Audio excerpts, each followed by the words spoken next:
Hey, what's up? You are listening to Enjoy Your Life, the podcast. I'm your host, fairytale. Today, we are going to be talking on a very popular topic, which is being single as a Christian. And the title of today's podcast is The Secret Life of a Single Christian. So, I am a single Christian. I have been pretty much all my life. And I'm now at the age where, people kind of expect you to settle down a little bit, get married, build a foundation, have some kids. I know a lot of people who are kind of getting stressed out and may feel pressured into pursuing something just to shut everyone else up. But I want to let you know that that is not the way to go. And instead, you should embrace your single season and just do what God has given you to do. So I have 4 things to remember as a single Christian. So the first thing is this: in your time of waiting, don't just wait. I think a lot of times we feel like our lives will take off, our ministries will take off, our dreams will come to pass after we get married. But I don't think that that's true. I do believe that there are certain doors that are closed until we get married, but our life is not just limited to being someone's spouse. And it's important to grow and develop yourself, live out your dreams, enjoy the time you have left on your own. Think about it like this: when you get married, you won't be able to sleep alone and stretch across your entire bed anymore. You won't have all of the time that you have now to yourself. You'll hopefully be busy building your home and your mate and your children. And in those early stages of your marriage, you may not have as much time to develop yourself like you do now. So this is like an amazing time in your life where you can work on your anger issues, or you can work on disciplining yourself. You can work on your weight and your eating habits and your friends and just anything that you feel you would want to change when you're married. Work on those things now.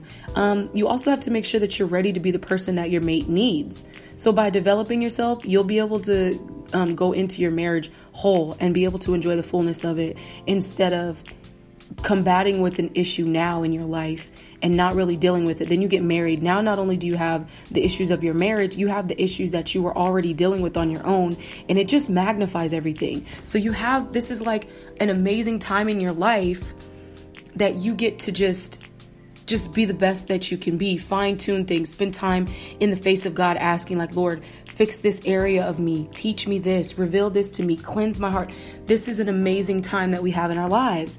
Busy yourself with the work of the Lord. Volunteer somewhere, go to school, find a job that you actually love, start your business, spend genuine quality time with your family, love on your friends, and just occupy yourself, and don't just wait around for someone to swoop you off your feet and just give you this amazing fairy tale. Build something amazing for yourself that you'll be proud of. The next thing is keep your focus. Do your best not to entertain people, situationships, ideas, flirtationships, etc.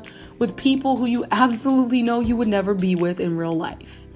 Not only does this stunt your growth in certain areas, it can also keep your heart from the one who it's meant for. So, let me give you an example. Say somebody slides in your DMs, right? They cute or whatever. They hit you with a compliment. One thing leads to another. Now you guys are talking. He slides you his number. You slide him your number, whatever.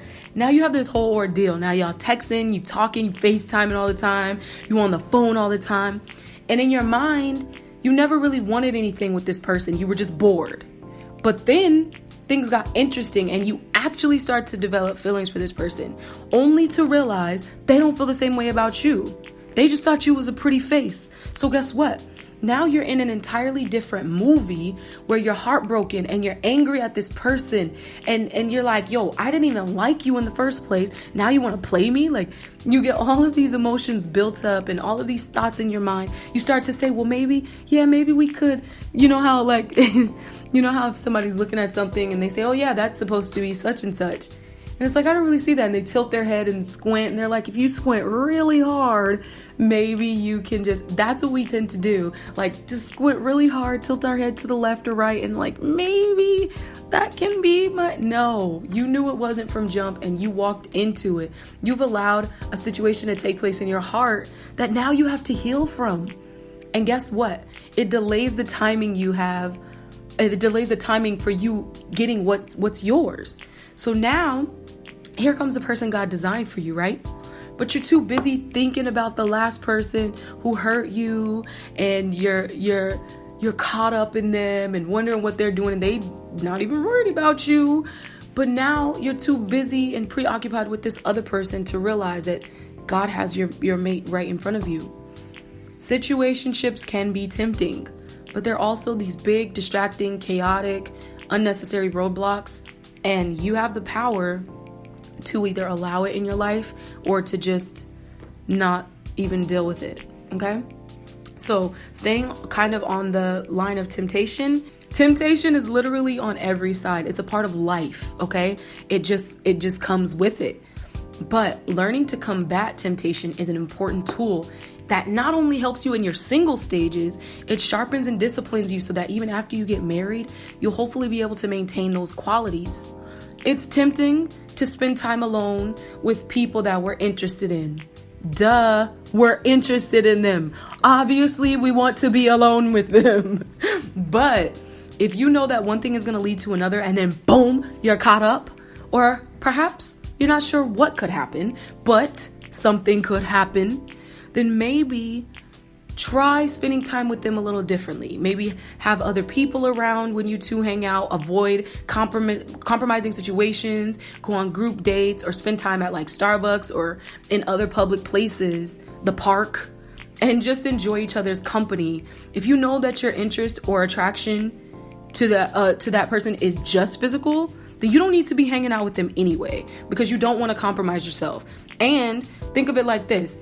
If you were in a public place doing everything but anything physical, would you even have anything to talk to that person about? So if you just know that you just want to like be physical with this person, then you need to just like back off in the first place, because that's going to lead you down a path of no good land. So, you know, if you're not genuinely interested in a person, like just like chill out on that. But if you're interested in them, or they're interested in you, or they're saying like, hey, I want to court, or I want to date, or I want to get to know you, or whatever the case may be, try to spend time as Christians and as godly people, spend time in positions where you won't be compromised, or the enemy won't have room to come in and bring that temptation, or, you know, your mind kind of starts to slip away like, oh, nothing is going to happen.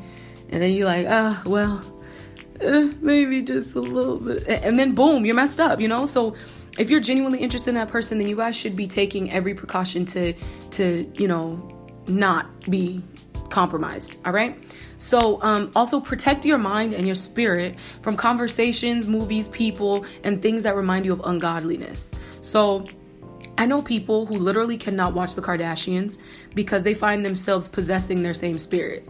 It's crazy. Like, it's crazy. I can't even begin to explain it because I don't want to sound like I'm bashing on them, because I actually love the Kardashians. Like, they're mad funny to me, but I don't want to, you know, seem like I'm coming off on them. But there's some people who can't watch it because they feel like they go into this mode of like pride or like money or like just whatever it is. So if that's you, hey, don't be ashamed of that. Back off. Stop watching the Kardashians. Take them off of your watch list on Hulu. Some people can't listen to certain music, even gospel music sometimes, because it takes them to a different place in their mind. I know some people can't watch romantic movies or stay on Facebook too long because it reminds them of how single they are. Whatever it is, it's important that we know what triggers certain emotions or feelings within ourselves and protect ourselves from those things at all costs, so that we are avoiding temptations. The final point, just remember, in your single season and beyond, God has your back. There is someone so special out there for you that was designed with you in mind. Your singleness does not equal God's lack of love for you. And honestly, the way I see it, if you're still in that place of waiting, either your mate isn't ready yet or you're not ready yet. And either way, it's fine, because it's better for both parties to be in the right frame of mind, emotionally available, financially stable, and ready to be the best version of yourselves for each other, than to go into something premature, or because you felt pressured to get into something, or because somebody introduced you to somebody and you feel obligated to just be with that person or whatever it is. Like, eliminate all of that. Realize your relationship is between you, that person, and God. So if that person is not here yet, then keep waiting on God. And when that person does come, then thank God every day for them and pray and ask God, Lord, help me to be the best person I can for this person, and help them to be the best for me.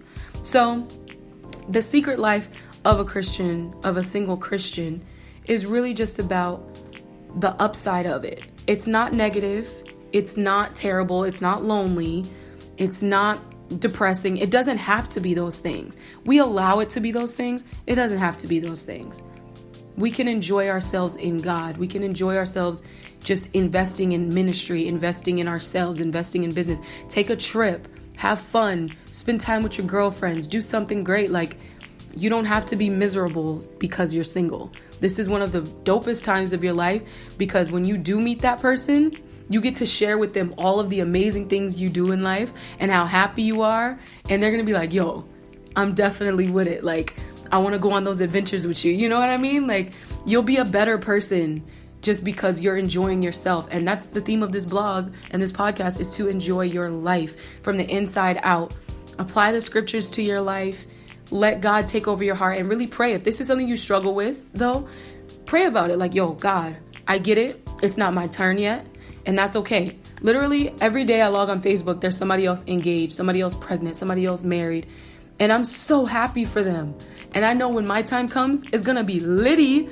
But in the meantime, I'm just like, hey, God, like, obviously you're still working on me, and that's totally fine. And I'm grateful and I'm humbled that God would even allow me to be getting molded into the person I need to be, rather than just throwing me out into the wild and expecting me to be this person for some guy who is probably super dope, and I hope he is. And shout out to my future husband. Ew. But I'm grateful, and we should all be grateful that God is even taking this much time to spend working on us and working on our hearts and making sure that the man that he has designed for us is the way that he needs to be. So don't be discouraged. Don't be afraid. Don't feel lonely. There's other single Christians out there, and we all love you and support you and have your back. And yes, so that's all I have to say today. Thanks for tuning in. Make sure that you subscribe. Go to enjoyyourlifeblog.com.